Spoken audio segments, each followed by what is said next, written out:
there's the president's announcement on the border. While their messaging was mostly on the same page, the president seemed to be one step ahead of his staff. Until we can have a wall and proper security, we're going to be guarding our border with the military. It's a bit more complicated. There are limitations to what the military can do at the border, perhaps prompting the Homeland Security Secretary to later clarify. The National Guard will deploy personnel in support of CBP's border security mission. And support is all they can do. So why this announcement now? This is a caravan of a lot of people coming in this case from Honduras. If it reaches our border, our laws are so weak and so pathetic. It all happened as images of a caravan carrying Central American migrants filled TV screens early in the week. But that caravan traveling through Mexico has been organized annually for more than 15 years. It's designed to help migrants stay safe as they seek asylum and not to cross the U.S. border illegally. In fact, organizers say most of the migrants' journeys end in Mexico. I would build a great wall, and nobody builds walls better than me, believe me. Trump has pushed for a wall from day one. But why the urgency for the guard at the border? I think, what I would say is the numbers continue to increase. This statement, despite the fact that the overall number of crossings on the border hit a record low last fiscal year, with barriers put in place before the Trump administration. Along our route, we've already seen different kinds of barriers and fences dividing the U.S. and Mexico. In fact, there are nearly 700 miles of barriers already set up. But Trump continues his push to expand those barriers, in spite of questions about whether it's the best use of money or resources. If there was a wall before that needs to be replaced, it's being replaced by a new wall. So this is the Trump border wall. In many cases, it will... Replacing current wall would count as new wall in your words. Yes, it would. And joining me now is White House Homeland Security Advisor Tom Bossert. Good morning, Mr. Bossert. Good morning. You know, the president's announcement seemed to catch some in the administration by surprise. How far in advance did you know he was going to announce that he would deploy the National Guard? Yeah, it's funny what the outside perspective must be, because it didn't surprise me in the slightest. I think President Trump's been pretty clear on this as a priority since he began his run for office. So I think a number of things But not the Guard necessarily. No, I think the Guard's always been something that we've considered, and what we do is we look carefully at trend lines. And so there's been a little bit of misreporting on this, and see if I can help with that. A lot of the reporting tends to suggest that because we've seen record lows over the last 40 years on an annual basis, that's good enough. We've got a leaking boat on our border, and we're all quibbling with how much water's in the boat and how fast we're bailing it out. I think at this point, the president's been pretty clear, enough is enough, fix the actual problem and stop that leak. But you bring up those lows, 46-year low in apprehensions. So what was the crisis here? Why did they have to rush the National Guard? Yeah, so this is the problem with statistics and comparisons. What I'll throw back to you is the more appropriate comparison. What we briefed the president on was the trends that we're seeing. And what we're seeing is a 200% increase this month, March, this past month, in apprehensions. It's alarming. It's an over 200% increase, and we're talking about apprehending over 50,000 people attempting to cross our border in 1 month. Is that a seasonal uptick? Hasn't that happened in the past? No, so that's exactly the point, Martha. The seasonal uptick normally begins next month, and what we're doing is taking action now at the appropriate time instead of waiting as others have in the past for that uptick to get in front of us. And did someone in the White House or somewhere in the administration conduct any kind of intelligence assessment on why you needed to do this now? Yeah, absolutely. So the Customs and Border Protection leadership provide us briefings on a regular basis, and that's where we get our statistics. So the over 200% increase coupled with the pending seasonal uptick, coupled with the caravan that is an annual event, all trended in the wrong direction. So the problem here, and the point to remember, is while there was an improvement, it's a comparative improvement. That has nothing to do with the alarming trend of border crossings that we're seeing. And at this point, we don't have the capacity to address that problem. That's the more troubling point the president needed to address. And we know the National Guard can't legally apprehend anyone trying to get across the border. So what do they actually do? Well, there's a lot of question on what they can do. What we're going to do, the president did something separately that was not necessarily as well reported, and that is he put out a memorandum directing his cabinet to not catch and release, but to catch and detain. That's a big difference. So the Guard can do whatever the federal government in this case is authorized to do. What we've chosen to do with them is to augment the Customs and Border Protection officers who are so well trained to interdict these border crossers. Do you have any idea how much this will cost? The Well, federal government will pay for it. Yeah, the costs will depend on our time phase deployment and how long we stay there. Maybe this is a good opportunity to explain how it works. The purpose of using the National Guard isn't just to augment the Customs and Border Protection capabilities. It'll be short term, and I think the message there is CBP is hiring. We need more people, and they're looking to onboard them and train them now. But the message here is that governors are also equally troubled. This isn't President Trump's concoction where he sits around thinking, I need to make a political point. It's an operational need, an operational deficiency. We have a requirement that's being met.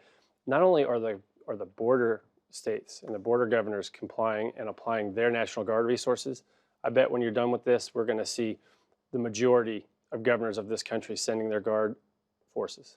And you talk about catch and release, instead catch and detain. Yeah. There's not room for people. How do you get that done quickly, places where they can be detained? Yeah, this is exactly. And you're talking about women and children This is mostly here. well, we're talking about a whole slew of different demographics that cross our border.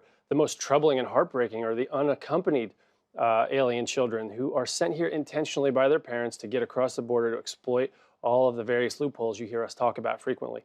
The problem here is Congress has failed to fix this boat. It continues to leak. We've called on them over and over again. And So what do you do about the detention? So the detention problem right now requires a flux and an addition of bed capacity, which is what we're doing. We're applying all the money we've been authorized to apply to that problem. We're going to detain them in the best conditions possible. We're not going to allow our border to be open for business and crossing any longer. And the president's at this point said enough. So not only is the National Guard part of this story, every governor in every state is part of this story, and they're all joining with the president saying enough. Okay, according to one study, illegal border crossings have accounted for fewer than 40% of all undocumented arrivals since 2010. Far more come from people overstaying their visas, combined with the fact that many people crossing the border are seeking asylum rather than evading capture. Are you targeting the wrong problem? Yeah, that is the biggest loophole. If you come across the border and simply claim asylum, we have no choice under the law but to bring you into our country and release you at this point into the populace. We never have them come back to their scheduled appearance dates in court. Of course, why would they? They scatter and they try to blend into our society. It's a problem of a proportion at this point that can't go unaddressed.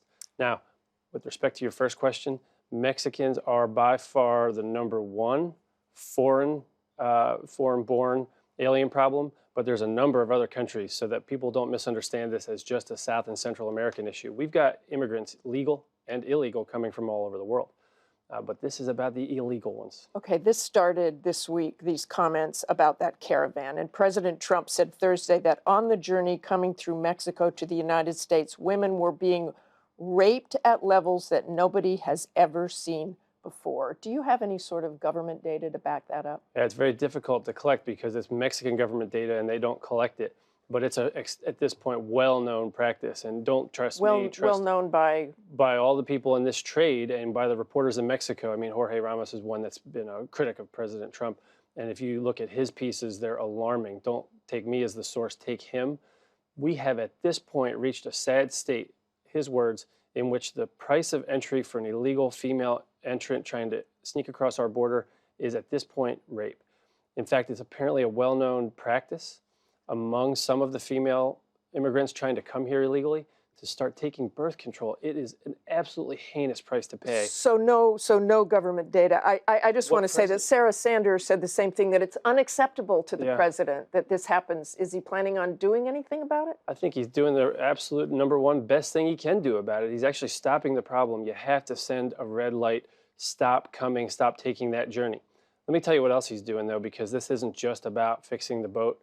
President Trump's going to attend next week the Summit of the Americas in Peru.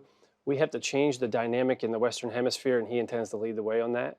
There's a self-determination among the peoples of South and Central America, and there's an opportunity for their economic growth that'll help address some of the conditions that cause people to begin their migration. But right now, if you're choosing to take that step and to make that journey, stop doing it. The Mexican government's working with us. President Trump is applying resources. Do not put yourself in that danger. I want to turn to DACA. The president has made his position clear that he believes DACA is dead. What does that mean for the kids whose status was put into question? What would you tell them? I would tell them that there's a Democratic leadership in Congress that has chosen point blank that this is a better wedge issue for them to run on than a problem for them to fix. It's just the Democrats' problem? Absolutely. President Trump could have accepted a compromise? President Trump is the one that, in a shocking fashion, came out and did something that I don't think any Republican president has ever done. He not only increased the numbers of people he was willing to address and put on a pathway to citizenship, but he addressed the scope of the problem in a way that allowed for 1.8 million if there was an appropriate compromise on the other side. And I want to lastly talk about Syria. We've seen those horrific images coming out of Syria this morning, and it looks like there was a chemical attack. I know you're still looking into that. What do you think the president will do if it's indeed a chemical attack? What do you think he should do? No, it's a quite serious problem. We've seen the photos of that attack. I think maybe first I would note the timing of this. It's the first thing that struck me. This is the 1-year anniversary of our action, the last time they made the mistake of using these weapons and pushing the rest of the world. This isn't just the United States.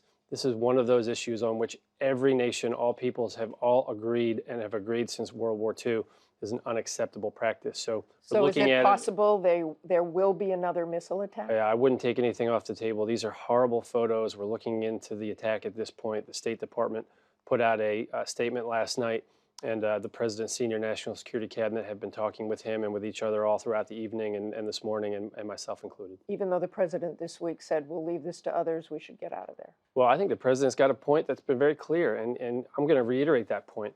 The pendulum has swung in the wrong direction for too long, and the United States of America has been taken advantage of in their responsibility to provide security for the entire world. It is time to move that pendulum back in a way that brings regional partners and others with equities in these matters all around the globe into putting their resources and their treasure and their boys and girls on the line, and not just American troops. American troops aren't going to fix the 6 or 7 different ongoing conflicts and wars going on in the Middle East or in Syria at this stage.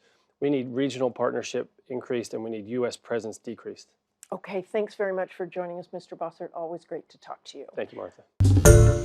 Hi, everyone. George Stephanopoulos here. Thanks for checking out the ABC News YouTube channel. If you'd like to get more videos, show highlights, and watch live event coverage, click on the right over here to subscribe to our channel. And don't forget to download the ABC News app for breaking news alerts. Thanks for watching.